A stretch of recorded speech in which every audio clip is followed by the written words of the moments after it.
Lucy poem की जो series William Wordsworth ने लिखी है, जिसमें 5 पोयम है, वो स्टार्ट करेंगे। इसकी जो सबसे पहली पोयम है, that is strange fits of passion have I known. ये पोयम जो 1799 से 1800 के बीच में ये लिखी गई थी, क्योंकि विलियम वर्ड्सवर्थ ने जो है लूसी को एज ए कैरेक्टर उन्होंने डिस्क्राइब किया है। उन्होंने कहीं पर लूसी को एज ए चाइल्ड दिखाया है, कुछ छोटी बच्ची के रूप में उसको प्रदर्शित किया है, और कहीं पर जो है उन्होंने अपने बिलव्ड के रूप में उसको दिखाया है। और हर पोयम में जो है वो लूसी को खो देते हैं, यानी कि लूसी की जो है डेथ हो जाती है हर पोयम में। तो ये जो strange fits of passion have I known है, ये one of the 5 Lucy poems है। इस 7 स्टेंजा पोयम, इसमें 7 स्टेंजा है विथ 4 लाइन्स, जिसमें कि 4 लाइन्स हैं, हर स्टेंजा में 4 लाइन है। और पोयम जो ये लिखी गई थी, जर्मनी में लिखी गई थी इन 1799। तो चलिए फिर पोयम देखते हैं। Strange fits of passion I have known. Strange होता है अद्भुत, बिल्कुल अलग सा। फिट्स आवेग, और पैशन होता है जुनून। आई हैव नोन, यहाँ पर जो है विलियम वर्ड्सवर्थ कहते हैं कि मुझे जो है बहुत ही अलग पैशन फील हो रहा था, बहुत ही स्ट्रेंज सा जो आवेग है मैं महसूस कर रहा था। And I will dare to tell, और मैं डेयर करूँगा कि मैं आप लोगों को वो बताऊँ, यानी कि उसे बताने का मैं साहस करूँगा कि मुझे अपने अंदर क्या फील हो रहा था। But in the lover's ear alone what once to me befell, लेकिन मैं ये केवल लवर के कानों में ही बताऊँगा कि मुझे वट वंस टू मी बेफिल की एक दिन जो है, एक बार जो है मैंने क्या महसूस किया या मेरे साथ क्या घटित हुआ, वो बातें जो है मैं अपने लवर के ईयर में ही बताऊंगा। और मैं तो आप लोगों को बताऊंगा कि मुझे किस तरह का जुनून, किस तरह का आवेग जो है मुझे फील हो रहा था। वैन जब she I loved was strong and gay, जिसे मैं बहुत प्यार करता था, वो बहुत ही स्ट्रॉन्ग थी और बहुत ही गे थी, प्रसन्नचित थी, वो बहुत ही खुश थी। एंड लाइक ए रोज इन जून, और वो एक ऐसे गुलाब की तरह थी जैसा कि जून में खिलता है। I to her cottage went my way beneath the evening moon, और जब शाम को सूरज निकलने वाला था, जब शाम हो रही थी, सूरज आने वाला था, तो मैं जो हूँ उसकी कॉटेज की ओर मैंने अपना रास्ता मोड़ लिया, यानी कि मैं जो हूँ उसकी कॉटेज की ओर जाने लगा, मैं उससे मिलने जो है उसके घर जाने लगा। Upon the moon I fixed my eye all over the wide lea, मैंने जो है मून की ओर अपनी आई फिक्स की, यानी कि मैं उस चांद को देखने लगा जो कि मुझे उसकी तरफ ले जाएगा। ऑल ओवर द वाइडली, पूरे रास्ते जो कि वाइडली था, यानी कि जो कि जंगली पत्तियों से भरा हुआ था, जिसमें पेड़ पौधे थे, जंगल था, वो मैं जो हूँ उस रास्ते पर चलने लगा उस चंद्रमा को देखते देखते। My horse trudged on and we drew nigh those paths so dear to me, और जो मेरा घोड़ा था वो आगे चलने लगा, वो जो है आगे आगे बढ़ने लगा उस रास्तों पर, वे रास्ते जो कि मुझे बहुत प्यारे थे, यानी कि जो रास्ते उसे उसके लवर के पास ले जाएंगे। तो यहाँ पर विलियम वर्ड्सवर्थ कहते हैं कि वो रास्ते मुझे बहुत ही प्यारे लगते थे। मैं अपने घोड़े के साथ जो है उस रास्ते पर चलने लगा, और मैंने अपनी नज़रें जो है वो चंद्रमा पर टिका ली थी। Upon and now we reached the orchard plot, और अब जो है हम ऑर्चार्ड के प्लॉट पर चले गए, यानी कि ऑर्चार्ड जो एक बगीचा है, हम बगीचे में पहुंच गए। And as we climbed the hill, और जब हम जो है पहाड़ी के ऊपर चढ़ गए, towards the roof of Lucy's cot the moon descended still, तो वो जो चंद्रमा था वो छिपने जा रहा था। Towards the roof of Lucy's cot, Lucy की जो कॉटेज थी उसके छत के पीछे, यानी कि क्योंकि जो पोइट थे वो मून को देखकर आगे बढ़ रहे थे, वो मून ही जो है उनको रास्ता बता रहा था एक तरह से, तो वो मून को देखते देखते आगे जा रहे थे। और जब वो ऊपर पहाड़ी पर पहुंच गए तो उन्होंने देखा कि जो वो मून था वो जो है लूसी की कॉटेज के पीछे छिपने वाला था, उसकी कॉटेज के पीछे जो है वो जा रहा था। In one of those sweet dreams I slapped, ये जो सपना था या ये जो मेरे साथ घटित हो रहा था, जब मैंने सोते हुए सपने देखे थे, उनमें से बहुत ही प्यारा सपना मुझे ये दिखाई दे रहा था। काइंड नेचर्स जेंटल्स बोन, मानो ये नेचर ने मुझे एक वरदान दिया हो, यानी कि मुझे एक प्रकृति के एक वरदान की तरह ये दिखाई दे रहा था। जितने भी मैंने आज तक सपने देखे थे उनमें सबसे जो है ये सुंदर सपना था कि मैं उसके पास जा रहा हूँ। And all the while my eyes I kept on the descending moon, और पूरे रास्ते जो है मैंने अपनी नज़रें उस चांद पर गड़ाए रखी, उस चांद को मैं देखता रहा जो कि अब डिसेंडेड होने वाला था। My horse moved on hoof after hoof, मेरा घोड़ा आगे चलता गया, हूफ आफ्टर हूफ, एक कदम के बाद दूसरा कदम। ही रेज्ड, उसने उठाया, यानी कि एक कदम के बाद दूसरा कदम उसने रखा। एंड नेवर स्टॉप्ड, और वह बीच में नहीं रुका। When down behind the cottage roof at once the planet dropped, और फिर जो है अचानक से क्या होता है कि वो जो चंद्रमा था वो लूसी की कॉटेज के पीछे छिप जाता है। What fond and wayward thoughts will slide into a lover's head, O mercy to my self I cried if Lucy should be dead. और वो कितनी वेरी थॉट थी, कितना वो जो है वो मेरा विचार जो एकदम से मेरे दिमाग में आया, किसी भी लवर के दिमाग में ऐसा विचार आ सकता है, वो कितना वेरी विचार था, कितना वियर्ड वो विचार था। और मैं सोचने लगा, oh mercy to my self I cried, मैं रोने लगा, मैंने अपने आप से कहा if Lucy should be dead, कि अगर लूसी मर जाए तो मेरा क्या होगा। यानी कि ऐसा कभी कभी होता है कि हम लोग जिससे बहुत ज़्यादा प्यार करते हैं तो हम सोचते हैं कि अगर उससे कुछ हो गया तो हम कैसे रहेंगे, हमारा क्या होगा। तो यही विचार जो है वर्ड्सवर्थ के दिमाग में भी आया कि अगर लूसी मर गई तो मैं कैसे रह पाऊँगा, मेरा क्या होगा। She dwelt among the untrodden ways, इसको आज हम पढ़ेंगे। ये भी जो है 5 जो पोएम की सीरीज़ है, लूसी सीरीज़, उसकी एक पोएम है ये। इसमें 3 क्वार्टेन्स हैं और इसमें जो है लूसी को डिस्क्राइब किया गया है, who lives in solitude near the source of the river Dove, जो कि नदी एक डव नदी है, उसके किनारे पर जो है उसके पास में ही जो है वो रहती है, अकेली है वो। ये जो पोएम है ये स्टोरी बताती है पोइट की फीलिंग की of loss and grief on the death of Lucy. Lucy के मर जाने के बाद जो पोइट क्या फील करते हैं, उनको कितना दुख महसूस होता है, उनकी फीलिंग्स को जो है ये पोएम हमें बताती है। तो चलिए फिर स्टार्ट करते हैं ये poem. She dwelt among the untrodden ways. Untrodden होता है जहाँ पर कोई नहीं आता जाता, यानी कि बहुत ही कम जो लोग जहाँ पर आते जाते हैं, एक सोलिटरी प्लेस। तो वो रहती थी उन वेज पर, उन रास्तों पर जहाँ पर कि कोई भी नहीं आता जाता, उन रास्तों के बीच में, beside the spring of Dove, Dove नदी के पास में। वो डव नदी के पास रहती थी, उन रास्तों पर कोई भी नहीं आता जाता था, वो ऐसे स्थान पर रहती थी। ए मेड, वो एक ऐसी लड़की थी, मेड होती है जो अनमैरिड लड़कियां होती हैं उनको मेड बोलते हैं। Whom there were none to praise, जिसके पास कोई नहीं था, यानी कि वो एक अकेली रहती थी, उसके पास कोई नहीं था जो उसकी प्रशंसा कर सके। And very few to love, और बहुत ही कम ऐसे लोग थे जो उससे प्यार करते थे, यानी कि उसके पास जो है बहुत ही कम लोग थे, उसके पास ज़्यादा लोग नहीं थे, वो ज़्यादा लोगों को नहीं जानती थी, ज़्यादा लोग उसको नहीं जानते थे।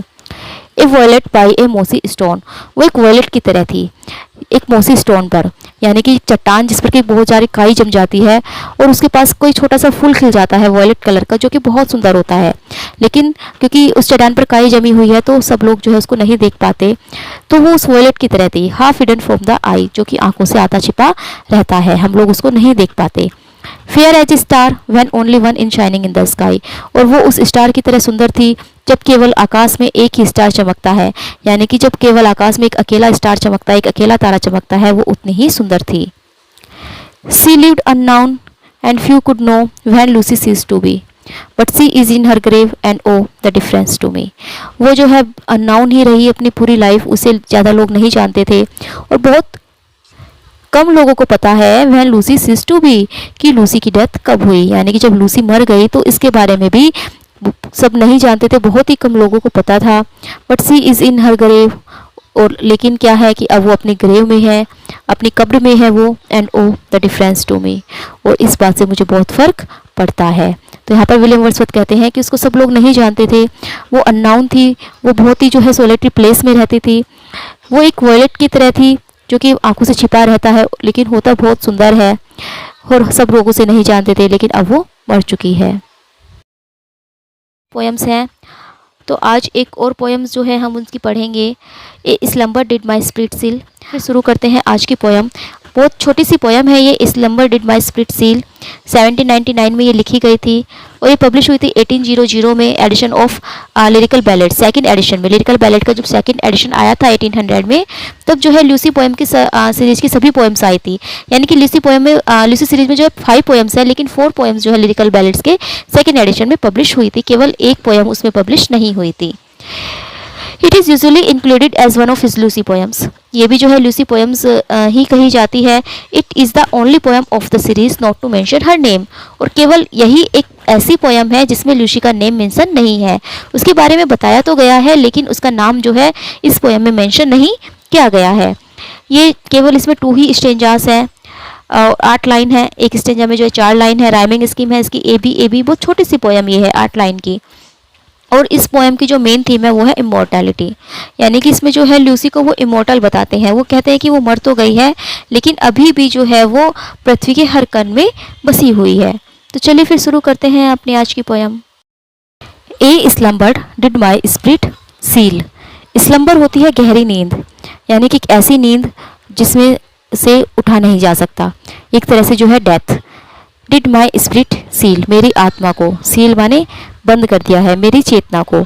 उसकी गहरी नींद ने मेरी चेतना को बंद कर दिया है, एक तरह से बांध दिया है। यहाँ पर लूसी की बात कर रहे हैं जो मर गई है।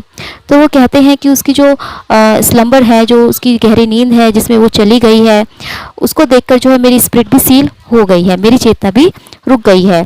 I had no human fears, और अब मुझे कोई डर भी नहीं रहा है, अब मुझे कोई ह्यूमन फियर भी नहीं रहा है, क्योंकि जिसके जाने का मुझे डर था वो तो अब चली ही गई है। सी सीम्ड ए थिंग, और अब वो एक ऐसी चीज़ हो गई है, वो अब लगता है कि that could not feel the touch of earthly years, कि अब उसे जो है अर्थली ईयर से कोई फ़र्क नहीं पड़ेगा। अर्थली ईयर अब जो है उसको कोई फ़र्क नहीं डाल पाएगी, अर्थ जो है पृथ्वी से उसको वो टच भी नहीं कर पाएगी। तो अब वो कुछ भी फील नहीं कर पाएगी कि इस पृथ्वी पर क्या होता है, सुख दुख और गर्मी सर्दी, इन सब से वो बहुत दूर चली गई है। No motion has she now, अब जो है कोई भी मोशन उसके पास नहीं है। नो फोर्स, ना ही कोई ताकत उसके पास बची है, यानी कि वो कुछ नहीं कर सकती, वो हिल नहीं सकती, वो चल नहीं सकती, वो खा पी नहीं सकती, वो कुछ भी नहीं कर सकती, उसके पास कोई पावर भी अब नहीं है।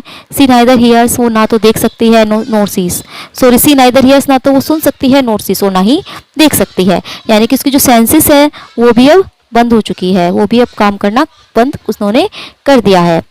Rolled round in earth's diurnal course with rocks and stones and trees, और अब वो जैसे एक अर्थ है को, यानी कि अर्थ जो है डायनल होता है डेली, और कोर्स मतलब अपना काम करना। जैसे जो ये पृथ्वी है ये घूमती रहती है अपने एक्सिस पर, अपनी धुरी पर, जिस तरह से ये पृथ्वी गोल गोल घूमती रहती है, तो इसी तरह जो है लूसी भी इसमें समा गई है, और अब लूसी भी जो है पृथ्वी के साथ ही गोल गोल घूमती है, with rocks and stones and trees, और जिस तरह जो ये रॉक्स हैं, ये स्टोन्स हैं, ये ट्रीज हैं, जो कि पृथ्वी का एक पार्ट है, इसी तरह लूसी भी जो है एक पार्ट पृथ्वी का बन चुकी है। उसमें कोई सेंस नहीं बचा है, लेकिन वो जो है पृथ्वी के साथ, इस अर्थ के साथ घूमती रहती है।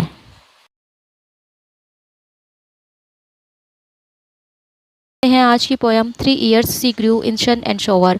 ये जो लूसी सीरीज़ की पोयम है, ये पोयम जब कंपोज की गई थी 1799 में ये पोयम कंपोज की गई थी, और in the Hartz forest in Germany, Germany के जो है हर्ट्स फॉरेस्ट में ये पोयम पोयम रिटर्न की गई थी, कंपोज की गई थी बाय द एंड ऑफ 1798, यानी कि ये 1799 में या फिर 1798 के लास्ट में ये पोयम जो है लिखी गई थी, और ये पब्लिश हुई थी 1800 में लिरिकल बैलेट्स में। जो लिरिकल बैलेट्स था, इसके सेकंड एडिशन में जो है लूसी सीरीज़ की 4 पोयम पब्लिश हुई थी। केवल एक poem I travel among unknown man, ये वाली जो पोयम है ये इसमें पब्लिश नहीं हुई थी। It is one of the famous 5 Lucy poems, ये जो है लूसी पोएम की जो फेमस 5 पोएम है उनमें से एक है, और इस पोएम का सबटाइटल है द एजुकेशन ऑफ नेचर, और ये सबटाइटल दिया गया था बाय प्रोफेसर पालग्रेव के द्वारा। प्रोफेसर पालग्रेव ने जो है इसको ये सबटाइटल दिया था द एजुकेशन ऑफ नेचर, क्योंकि इस पोएम में जो है नेचर अपनी एजुकेशन के बारे में ही बताती है कि वो कैसे जो है लूसी को बड़ा करना चाहती है, उसको क्या क्या वो सिखाना चाहती है। यहाँ पर जो है इस पोएम में नेचर एक गाइड, एक मदर और एक नर्स, इन सब का जो है रोल प्ले करने वाली है। वो बताने वाली है कि मैं जो हूँ लूसी को हर तरीके से बचाऊंगी, और हर तरीके से जो है मैं उसको अच्छी अच्छी बातें सिखाऊंगी, मैं उसको अपने तरीके से बड़ा करूँगी। लिरिकल एलेजी है, ये एक लिरिकल एलेजी है, और इसे बैलेट भी हम कह सकते हैं on the ultimately demise of Lucy, यानी कि लूसी की डेथ बहुत जल्दी हो जाती है, तो इसीलिए हम इसको एक एलेजी भी कह सकते हैं। तो चलिए फिर स्टार्ट करते हैं अपनी poem the sun and the shower. 3 years she grew in sun and shower. 3 सालों तक सी वह ग्रू पली बड़ी, इन सन सूरज में, एंड शोवर और बारिश में। यानी कि जो लूसी थी, यहाँ पर जो छोटी लड़की की नेचर बात कर रही है, तो वो कहती है कि वो 3 सालों तक जो है धूप में बारिश में पली बड़ी।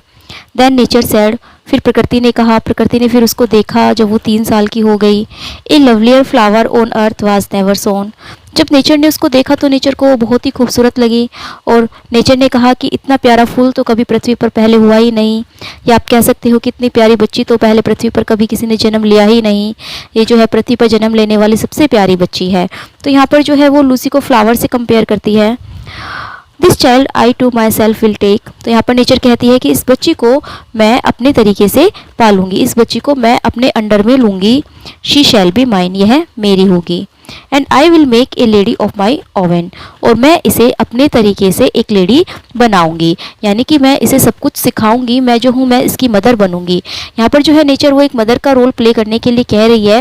वो कहती है कि मैं लूसी की मदर बनूंगी, मैं उसे सब कुछ सिखाऊंगी और उसे मैं अपने तरीके से बड़ा करूंगी, मैं उसे अपने अंडर में ले लूंगी। सेकंड पैराग्राफ, अब नेचर कहती है कि माई सेल्फ, कि मेरे साथ, will to my darling be both law and impulse, कि जब मेरे साथ लूसी रहेगी, जब मैं लूसी को अपने अंडर में ले लूँगी तो मैं उसे सिखाऊंगी लॉ, नियम कानून का पालन करना, एंड इम्पल्स, इम्पल्स होता है बिना सोचे समझे कोई भी काम कर देना, यानी कि जो लूसी होगी वो बिना सोचे समझे भी कोई काम कर देगी और वो नियमों में रहना भी सीखेगी, यानी कि वो दोनों चीज़ें सीखेगी। एंड विद मी, और मेरे साथ, द गर्ल, वो लड़की, इन रॉक एंड प्लेन, चट्टानों पर, मैदानों पर, रॉक होती है चट्टानें और प्लेन होते हैं मैदान, अर्थ, इन अर्थ एंड हेवन, पृथ्वी पर या फिर स्वर्ग में, in glade and bower, glade, glade यानी कि जहाँ पर कोई भी वृक्ष ना हो, एंड बॉवर जहाँ पर कि बहुत सारे वृक्ष हो, तो वो चाहे ग्लेड में हो, चाहे बॉवर में हो, चाहे अर्थ पे हो, चाहे हेवन में हो, चाहे रॉक में हो, चाहे प्लेन में हो, शैल फील एंड ओवरसीइंग पावर, वो महसूस करेगी, ओवरसीइंग पावर, एक शक्ति को जो कि उसको गाइड करेगी, ओवरसीइंग यानी कि जो उसको देखेगी, उसको वॉच करेगी, टू किंडल और रेस्ट्रेन, कि कब उसे अपनी मनमर्जी करनी है और कब उसे नियमों का पालन करना है, कब उसे रुकना है, यानी कि एक पावर होगी, एक ओवरसीइंग पावर होगी जो कि हमेशा लूसी को वॉच करती रहेगी और वो जो है लूसी को हर चीज़ सिखाएगी, लूसी को हर जगह वो रहना सिखाएगी, चाहे वो रॉक में रहे, चाहे वो प्लेन में रहे, चाहे वो अर्थ पर हो, हेवन पर हो, ग्लेड में हो या बॉवर में हो, वो जो पावर है वो उसको गाइड करेगी। तो यहाँ पर जो मदर नेचर है वो एक गाइड का रोल प्ले कर रही है। वो कहती है कि मैं लूसी को हमेशा गाइड करूँगी कि क्या सही है, क्या गलत है, उसे कब नियमों में रहना है, कब उसे अपनी मनमर्जी करनी है, कब उसको जो है रुकना है, कब उसको चलना है, ये सब जो है मैं उसको सिखाऊंगी, मैं उसको गाइड करूँगी। She shall be sportive as the fawn that wild with glee across the lawn, वो फुर्तीली होगी, स्पोर्टिव होता है फुर्तीली होना, एज द फोन, जितना कि एक हिरन का बच्चा होता है, जो हिरन का बच्चा होता है वो बहुत ही फुर्तीला होता है, वो बहुत तेज़ दौड़ता है। तो यहाँ पर नेचर कहती है कि जो लूसी होगी वो हिरन के बच्चे की तरह ही जो है सपोर्टिव होगी, स्पोर्टिव होगी, फुर्तीली होगी। डेट विल्ड विद ग्ली, जो कि बड़ी खुशी के साथ अक्रॉस द लॉन, मैदानों में घूमता है, और अप द माउंटेन्स स्प्रिंग्स, या फिर वो पर्वतों पर कूदता है, यानी कि वो जो हिरन का बच्चा है वो कहीं पर भी चला जाता है, वो मैदानों में भी घूमता है, वो पर्वतों पर भी चला जाता है। तो ऐसी ही मेरी लूसी होगी, वो बहुत ही फुर्तीली होगी। And her shall be the breathing balm, और ये जो ब्रीथिंग बाम है, ये जो हवाएं है, इसमें जो सांस लेते हैं, यानी कि ये सब लूसी की होगी। लूसी जो है इस हवा में राहत की सांस लेगी, चैन की सांस लेगी। And hers the silence and the calm, और ये जो साइलेंस है और ये जो काम है, शांति है, ये सब उसकी होगी। ऑफ म्यूट इनसेंसेट थिंग्स, यानी कि जो इनसेंसेट थिंग्स होती है, इनसेंसेट होता है जिसमें कोई सेंस नहीं होती, जो चीज़ें बिल्कुल शांत होती है, तो जैसे रॉक और मतलब जो पर्वत होते हैं जैसे बिल्कुल शांत होते हैं। तो इस तरह से जो है जो लूसी होगी वो एक फ़ोन की तरह स्पोर्टिव भी होगी, वो फुर्तीली भी होगी, और वो जो है साइलेंस और काम भी सीखेगी, यानी कि वो शांत भी होगी, वो दोनों चीज़ें होगी। नेचर जो है उसे हर तरीके से परफेक्ट बनाएगी, उसे स्पोर्टिव भी बनाएगी और उसको जो है काम रहना भी सिखाएगी, उसे शांत रहना भी उसे सिखाएगी। The floating clouds their state shall lend to her, जो ये फ्लोटिंग क्लाउड्स है, जो ये बहते हुए बादल है, उड़ते हुए जो ये बादल है, ये जो है लूसी को अपनी स्टेट उधार देंगे। स्टेट यानी कि अपनी डिग्निटी, अपना जो उनके मेजेस्टी पावर है वो जो है लूसी को देंगे। वो लूसी को जो है अपनी मेजेस्टी पावर सिखाएंगे, डिग्निटी उसे सिखाएंगे। For her the willow band, और उसके लिए जो है विलो के जो पौधे होते हैं वो भी झुक जाएंगे, यानी कि वो जो है लूसी को रेस्पेक्ट करना सिखाएंगे, वो लूसी को झुकना सिखाएंगे। और जो क्लाउड्स है वो उनको मैजेस्टी पावर सिखाएंगे, उनको डिग्निटी सिखाएंगे, यानी कि उनको एक तरह से प्राउडली फील कराएंगे, जैसे वो प्राउडली खड़ी रह सके। और वहीं पर जो विलो के पौधे हैं वो उसको थोड़ा सा झुकना भी सिखाएंगे। Not shall she fail to see, और वो कभी भी असफल नहीं होगी even in the motions of the storm, storm में भी मोशन को देखने की, यानी कि जो तूफान होगा, तूफान में भी वो कोई ना कोई मोशन देख लेगी, यानी कि वो चाहे कैसी भी सर्कमस्टेंसेस हो, अच्छी हो बुरी हो, वो हर चीज़ में जो है हर चीज़ को अपने तरीके से वो ढाल पाएगी, अपने तरीके से वो उनमें जो है वो सर्वाइव कर पाएगी। Grace that shell mould the maidens form by silent sympathy, grace यानी कि वो ऐसी डिग्निटी उसको सिखाएंगे, जो स्टॉर्म के मोशन है, जो क्लाउड्स है, जो विलो है, यानी कि वो सब जो है उसको बहुत ज़्यादा डिग्निटी सिखाएंगे, उसको रेस्पेक्ट करना सिखाएंगे। और जो लूसी होगी वो फिर एक मेडन के फॉर्म में मोल्ड हो जाएगी, ढल जाएगी एक लड़की के रूप में, बाय साइलेंट सिंपैथी। साइलेंट माने शांति और सिंपैथी सहानुभूति, शांत सहानुभूति के द्वारा वो जो है एक सुंदर लेडी बन जाएगी, एक मेडन वो बन जाएगी। The stars of midnight shall be dear to her, जो रात के तारे हैं, आधी रात को जो तारे चमकते हैं वो उसको प्यारे होंगे, वो उसके प्रिय होंगे। And she shall lean her ear, और वो अपने कानों को झुका लेगी। In many a secret place, बहुत से रहस्यमय स्थानों में। Where rivulets dance their wayward round, जहाँ पर की जो नदियाँ हैं वो वेवर्ड राउंड मतलब अलग अलग रास्तों पर जो है डांस करते हुए जाती है। And beauty born of murmuring sound, और जो उनकी साउंड है, जो उनकी मर्मरिंग साउंड है, जो आवाज़ करते हुए जाती है, उनसे जो है एक ब्यूटी जन्म लेती है, उनसे जो है एक सुंदरता आती है। तो जो लूसी होगी वो जो रिवर की मर्मरिंग साउंड है, वो जो उसकी डांसिंग की साउंड है, वो सब उसको सुन पाएगी। शैल पास इनटू हर फेस, और जो वो ब्यूटी है जो कि उसके साउंड से निकलती है वो जो है लूसी के फेस पर नज़र आएगी। यानी कि जो लूसी है वो बहुत ही सुंदर होगी, जैसे कि एक रिवर होती है उसी तरह जो है लूसी भी बहुत सुंदर होगी।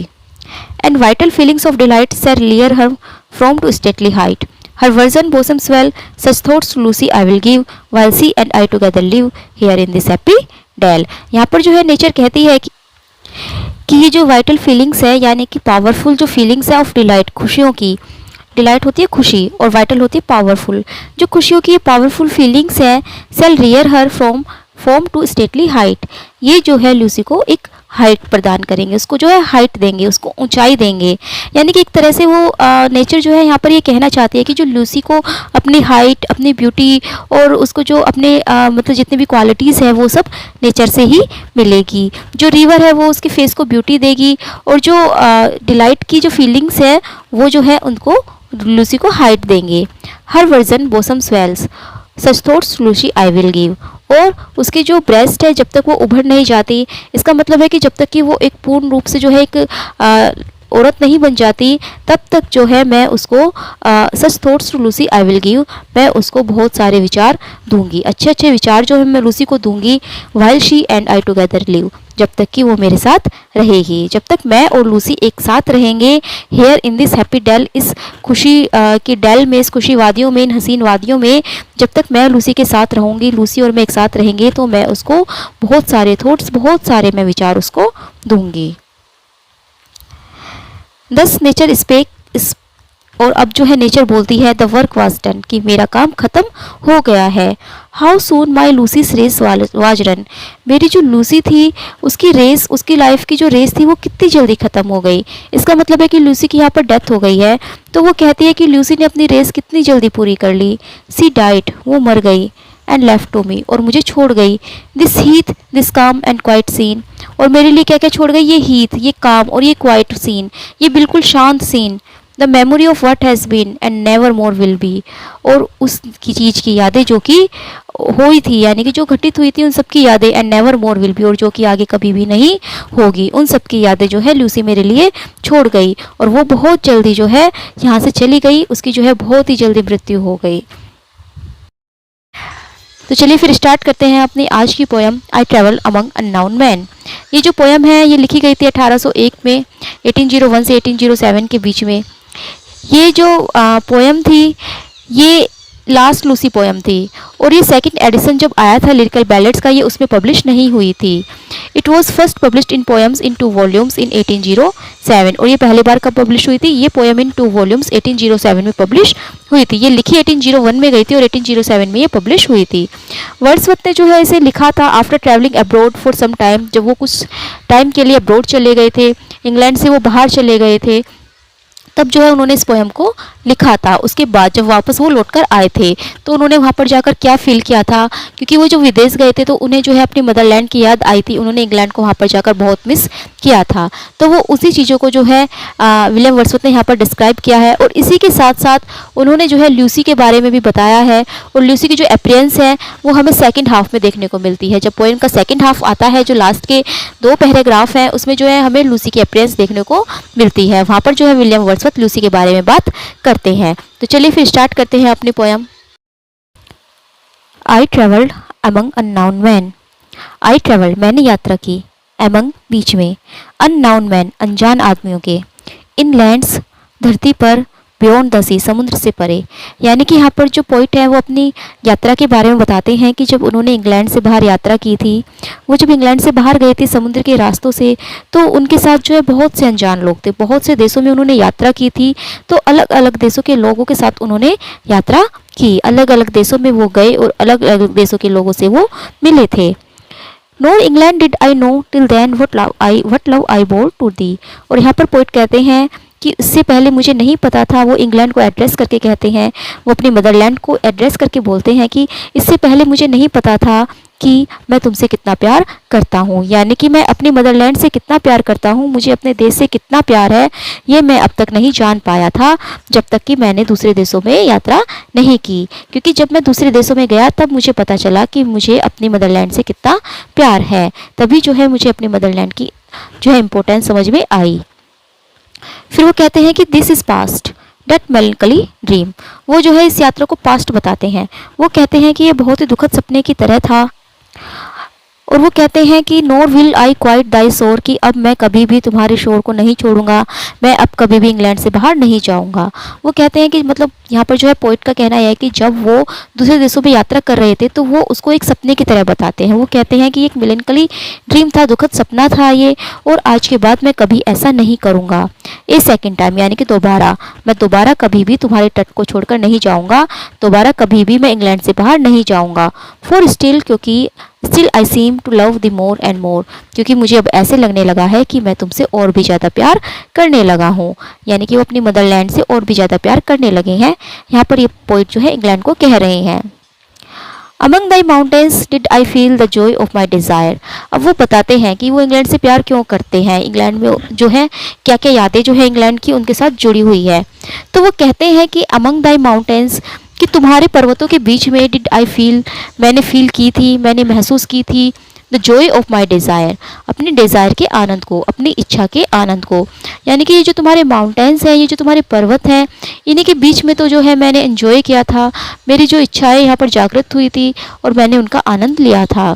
एंड शी, और अब जो है यहाँ पर पोइट बात करते हैं एक लेडी के बारे में। वो कहते हैं कि एंड शी, और वो, I cherished turn her wheel beside an English fire, और यहीं पर तो मैंने उसे देखा था एक इंग्लिश फायर के पास में अपने व्हील को टर्न करते हुए, यानी कि व्हील को अपने चरखे को चलाते हुए, यहीं पर तो मैंने उसे देखा था।